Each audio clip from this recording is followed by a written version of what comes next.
Hello everyone, welcome to Marketing 459, Personal Selling and Sales Management. Okay? This is chapter 15.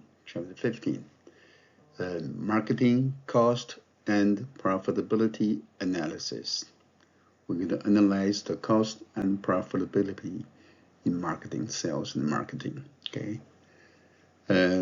One marketing professor, a business professor, W. Edwards Deming. And you might not have heard about this guy, right? He's an American management professor, and he actually came up with the idea of total quality control, total quality control, and just in time. Okay? He came up with the idea, but did not find too much of a too many followers, or too much of market in America. And then he went to Japan, right? He went to Japan, and the Japanese welcomed him, and thought of treating him as a guru, and adopted his management philosophy from total quality control, and just-in-time manufacturing, and all those. He was considered the marketing management guru in Japan, very well received. And the Japanese industry, Japanese companies, benefit from that, his brilliant ideas and thoughts and insights. And then he became so popular in Japan, and Japanese company became so excellent. Now the idea, then came back to the United States. That was kind of like a historical account of what happened. It's kind of an interesting story for you to know. Okay, so Professor Deming, he said, profit in business comes from repeat customers that boast about your project or service, and that bring friends with them.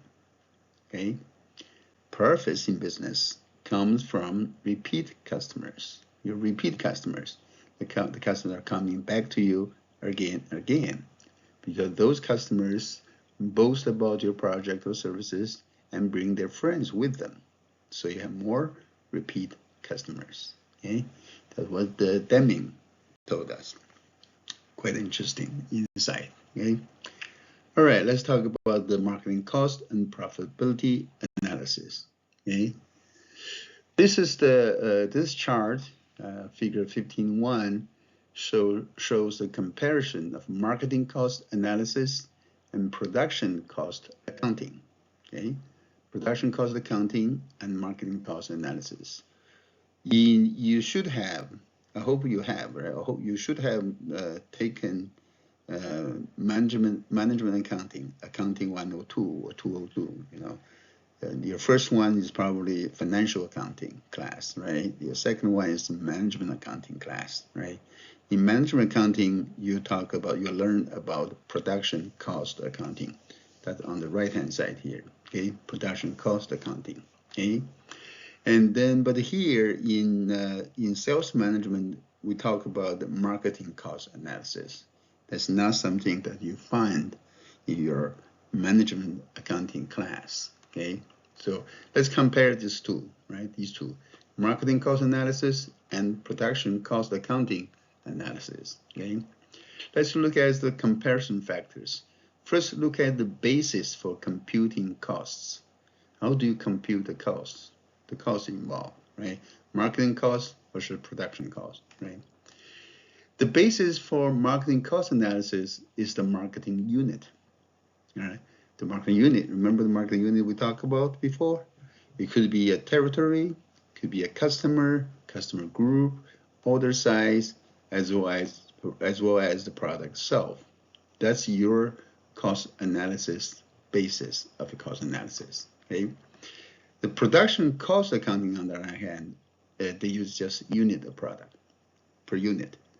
And one product, a unit product is their cost, basis of their cost analysis, okay? But we use product in addition to marketing unit, territory, others, okay? So for production cost accounting is relatively simple, right? For marketing cost analysis, is more complex because you have to consider all these factors here. Okay. Also, the sources of cost incurred in marketing cost analysis is the salespeople in the field. Salespeople in the field is a source of cost incurred because the salespeople in the field cost you the money, right? Spend the company fund, right, doing their activities. Okay. For production cost accounting is the machines and closely supervised workers, machines and line workers there. So it's more precise in production cost accounting, but less exact in marketing cost analysis. Okay. Also, the cost volume relationship. You look at the cost versus volume relationship. Okay. In marketing cost analysis, volume is a function of cost. Volume is a function of cost. In other words, when cost goes up, the volume goes up.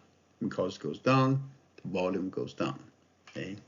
But in production cost accounting, the cost is a function of volume. So cost changes according to the volume produced. Okay. So here it's more relatively easy to measure, and here it's more difficult to measure. So you have to keep that in mind. Okay. That adds to the complexity of marketing cost analysis. Okay. Let's look at this income and expense statement for this company, Colorado Ski Company, the same company we've been looking at. Okay. The number is in thousands, so it's in thousands. Okay. So the 27,000 in sales, in net sales, is actually 27,000 or $27 million. Okay. Right, and this is their income and expense statement in 2006. Okay, the net sales, total sales. Right? That's net sales. That means they take out the returns, return of sales from the customer. Your net sales $27 million. Okay, the cost of goods sold. You heard about COGS, right? COGS, COGS. The cost of goods sold, is 18.9 million. So what's your gross margin? Net sales less cost goods sold is $8.1 million is your gross margin. Okay, gross margin. Okay. And then you have to use it from that gross margin, you have to pay your expenses, right? All your operating expenses, sales, salaries, and commissions, big one. $3.24 million. Okay, and sales for the travel, $372,000. Supplies and telephones, $178,000. Media space purchase for advertisement, $870,000. Advertising salaries, $218,000. Property tax paid to the government, $120,000.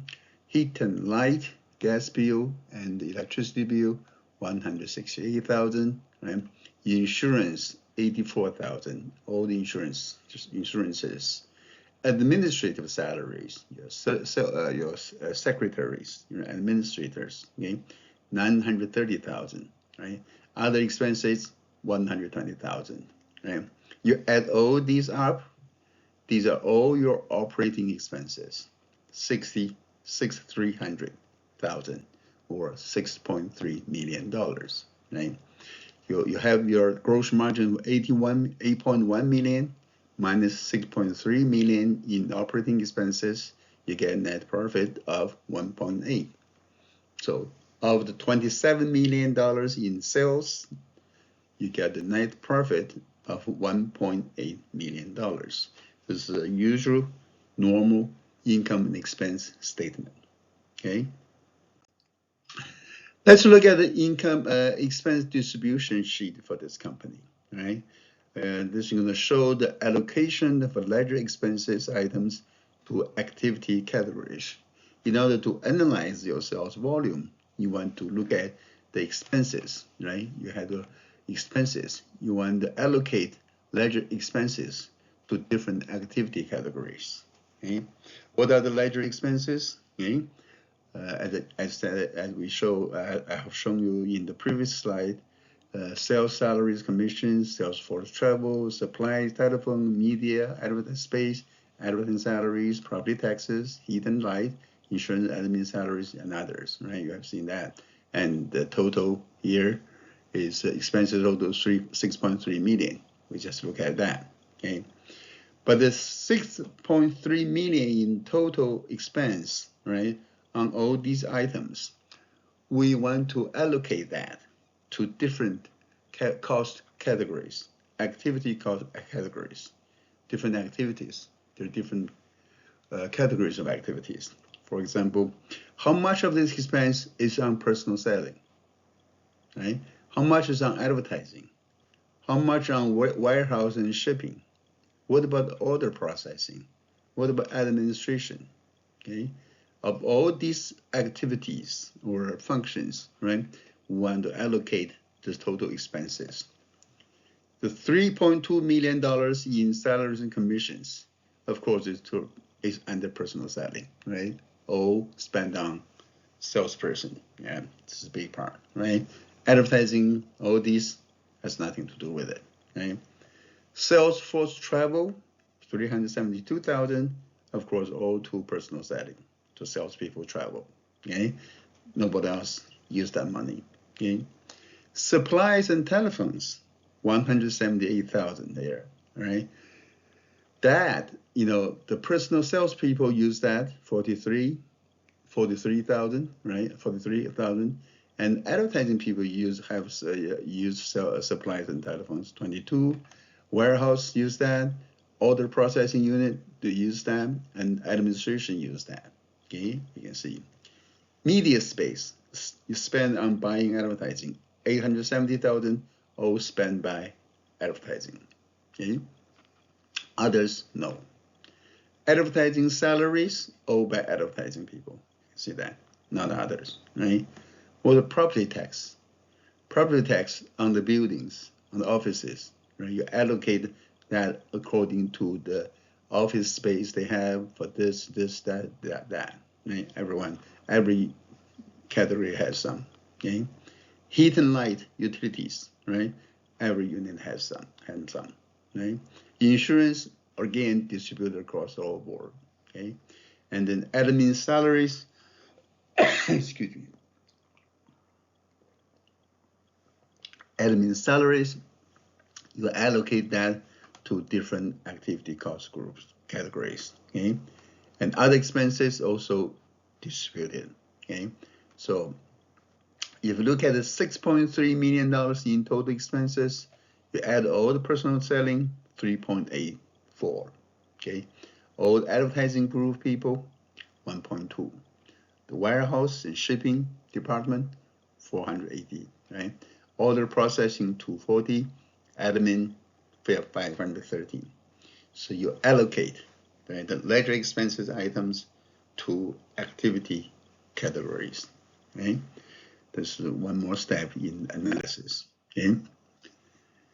Next, we can allocate the activity costs to sales regions.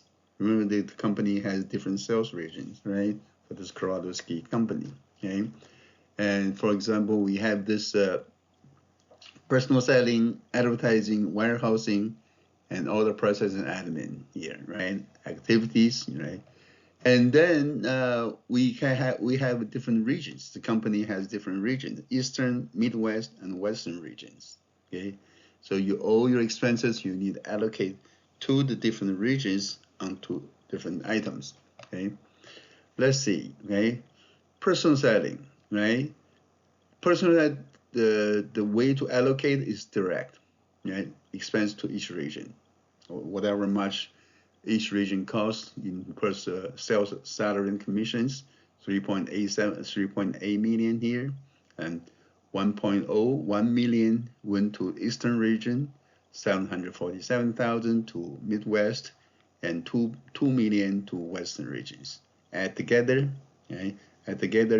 Is the total of 3.847 million. Okay, so direct expense to each region. Okay, now what about advertising costs? advertising cost. The basis for your advertising cost allocation is the number of pages of advertising each region used. The total is 1.2, right? And the total number of advertising pages is 61 pages. So 1.2 divided by 61 is about $20,000 per page, right? For Eastern regions, they use 21 pages of advertisement. So 21 times 20 get you 420.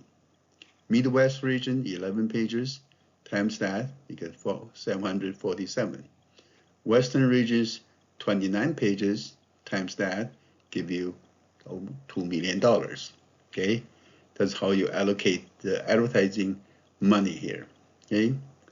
And then what about the warehousing and shipping? It depends on the number of orders shipped, right? The total is 480,000. There are 9,600 orders total, and that's a $50 per order, right?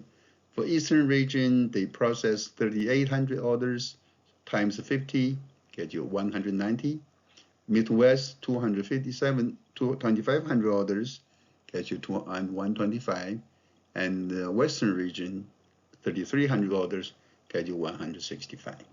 Okay, that's for the shipping. What about order processing?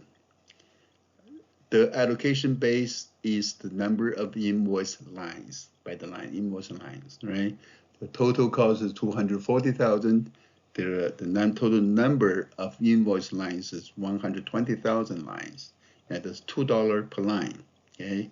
For Eastern region, their orders is 39,000 lines, that's $79,000. 28,000 lines, $56,000. 52,000 lines, $105,000. Okay, admin. Okay, administration just equally divided among the regions. There's 513,000 in total cost in administration. 3 regions, that 171,000 per region. So 171, 171, 171. Okay, so you can allocate all the expenses, okay, by different categories to different regions. Okay, that's how we allocate them. So we can compare the regions, different regions of sales regions of this Colorado ski company. Okay, let's look at this one then. Yeah. So for this company, we have the numbers, right? Operating expenses from different regions, right? The total again for the company total, 27 million in net sales, right? Cost of goods sold is 18 million. Gross margin, we just look at it, is 8.1 million. All the expenses here, 6.3. The net profit is 1.8 million. Okay, and the net profit or loss as percentage of sales is this net profit 1.8 divided by 27,000 or 27 million is 6.7%. Okay, we do the same for all 3 regions. Eastern region, $9 million in sales. Midwest, 4.5. Western, 13.5. Okay, cost of goods sold according to the unit they sold, right? Gross margin, you this minus that, give it gross margin here, 2.7 million, 1.3 for 4 million. Okay, and the operating expenses, as we just allocated in the previous slide, okay, we put the number, transfer number here. Okay, you see administration, admin account is the same, the others based on their activities. Okay, and then you calculate the total expenses here and then the net profit. Okay, for Eastern region is $770,000. Percentage as percent of sales, 8.6. Midwestern regions, the total gross margin is 1350, but the total expense is 1374. Therefore, there is a loss. They did not make money. Midwestern region did not make money. The loss is $24,000, and that's minus 0.53% of the sales. Western region will do all the same thing, come up with 1.05 million, okay? and the percentage is 7.8% positive. Okay. Now what do you see? How do you compare the three regions? Yeah. Which region did the best? Of course, it's the Western regions. I'm sorry.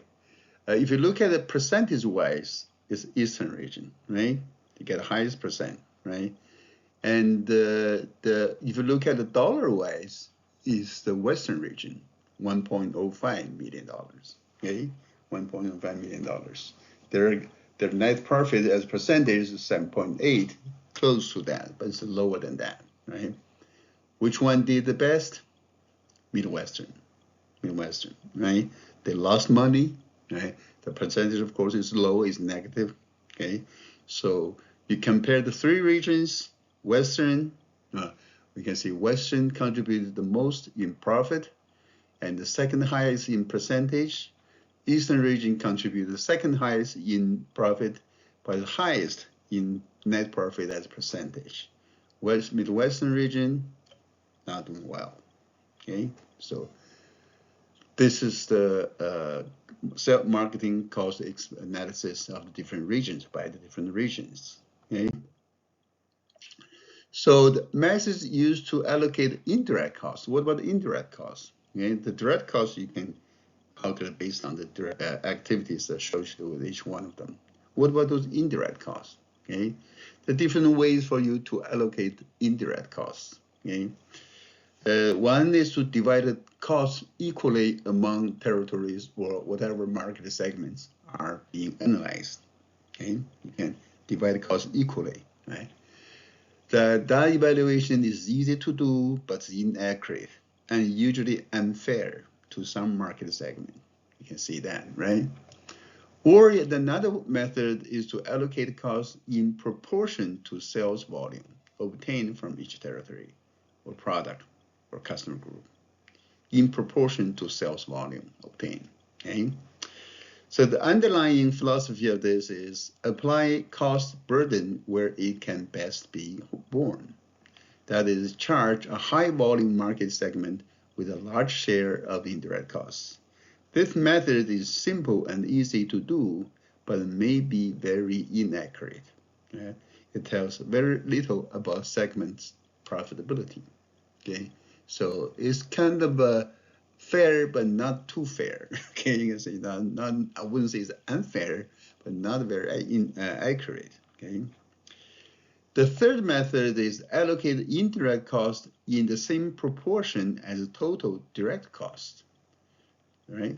Indirect costs allocate that as in the same proportion as the total direct cost. That's if a product A accounted for 25% of total direct costs, then A would also be charged with 25% of the indirect expense. Okay, so what do you think about this method? Again, this method is easy to do, but it can be inaccurate, okay, and misleading. Okay? Could falsely assume a close relationship between direct and indirect expenses. So there are pros and cons each and every one of the methods used to allocate indirect costs. Okay. Also, there are two ways to do the analysis. Right. There is a contribution margin method and the full cost method. Contribution margin and full cost. Right. What's contribution margin method? You use sales volume minus your cost of goods sold. You got gross margin, right? The gross margin. And you use from your gross margin, you take out the direct expenses. Then you got the contribution margin, right? It's contribution margin. What is contribution margin? That's the amount available to cover the overhead expenses plus a profit. Okay, very important concept here. Okay, make sure you understand this concept. You know, it's going to be your next test. And it's very important to use, to know, to understand, because in the industry, you hear people talking about contribution margin all the time. Okay, it is the amount available to cover the overhead expense, the indirect costs. Okay, and plus profit. Then the full cost method. There's a full cost method. Use sales volume minus cost of goods sold, you get a gross margin, just like here, right? And then you minus your direct expenses and then indirect expenses. Yeah, both direct and indirect expenses. Okay. Here for contribution margin, you cover you minus the direct expenses, and then the rest is used to offset the indirect costs. Here you take out both direct expenses and indirect expenses to come up with the net profit. That is the full cost method of of allocating. Okay. Let's look at this. This is Colorado Ski Company again. Let's look at the income and expense statement by sales region and using contribution margin approach. That's using contribution margin approach, okay, and net profit approach. Yeah, right. So if you look using contribution margin, the net sales $27 million again, 9 million Eastern, 4.5 Midwestern, and 13 Western. Okay, the less cost of goods sold, the gross margin, 8.1 million gross margin in total, 2.7 from Eastern region, 1.3 from Midwestern, and 4.05 from Western region. Okay, then you do your direct operating expenses, right? Out of all the personal selling, advertising, warehousing, shipping, everything, the total direct expenses is 4.1 for company total, 1.2 for Eastern, 94,000 for Midwestern, and 2.1 million for Western regions, right? And then you calculate the contribution margin, right? 1.49 million from Eastern, 556,000 from Midwestern, and 1.9 from Western region. Okay, you can see who did the best. Again, you look at contribution margin perspective. Western did the best. Okay, and Eastern the second, and Midwestern the third. The same result as we did with other way, but it's sort of just from different approach. Okay, and using the indirect operating expenses, you take out that, get net profit of 1.8.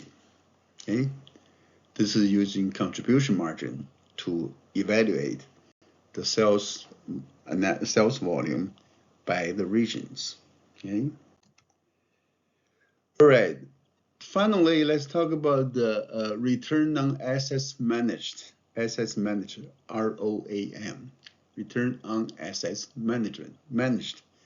This is the way for companies or headquarters to evaluate the performance of the regions, of the managers, of the general managers, sales managers, or regional managers. Okay, how do we do that? Okay, you can use the total sales. For example, this company, the total sales is $10 million, right?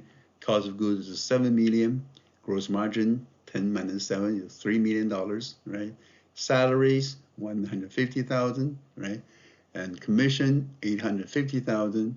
Travel 150. Direct office expense 400, right?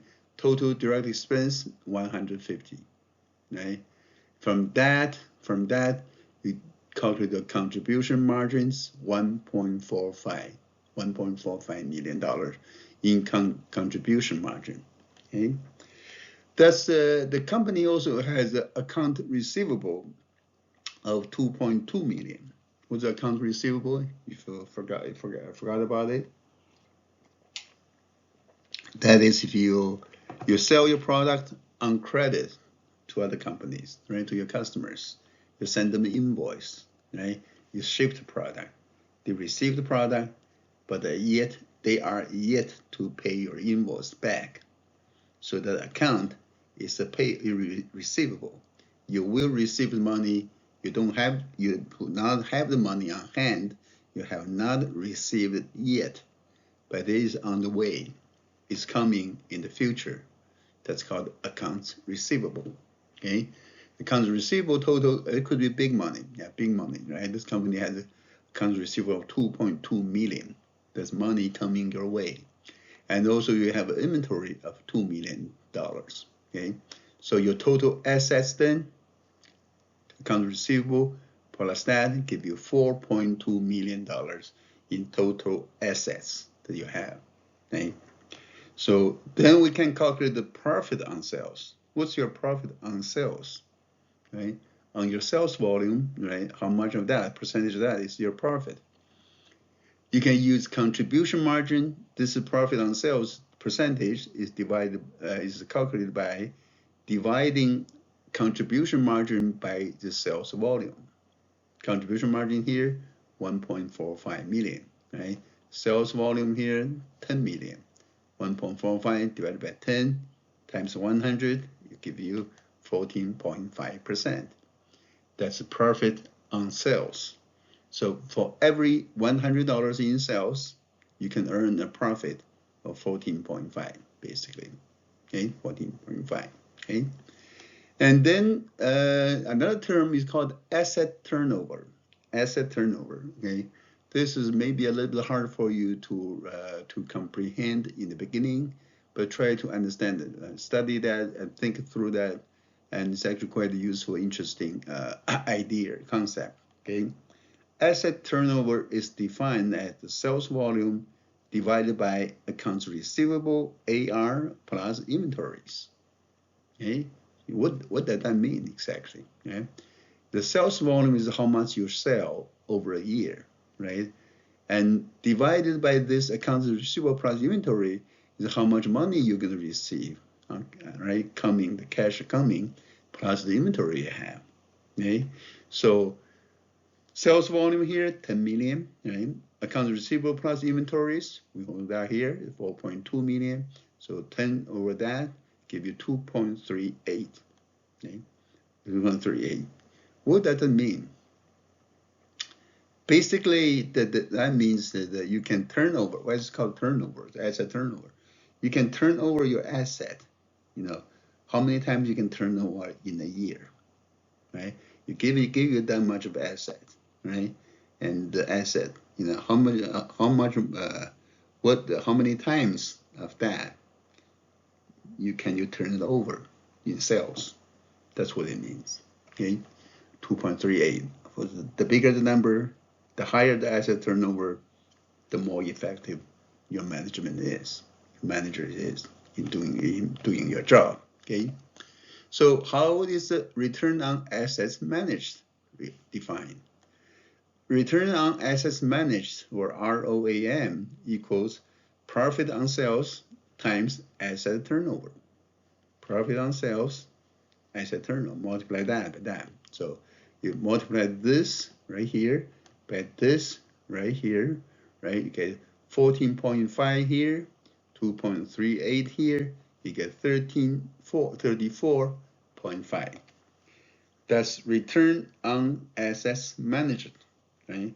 So basically, someone gives you this much of assets, money, assets, okay, assets, right?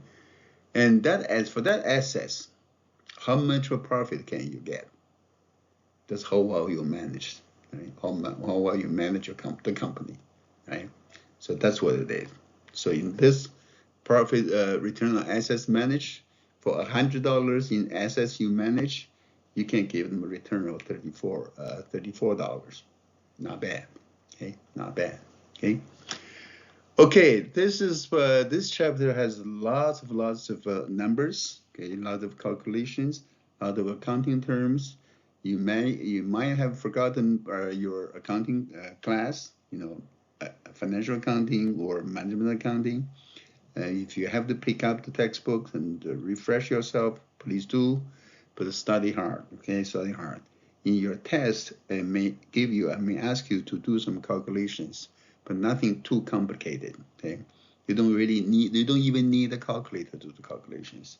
You just use pencil and paper on the test margin of your test to do your calculation. You should be fine, okay? Sometimes you can just calculate by mind, right? By reading it, by looking at it, okay?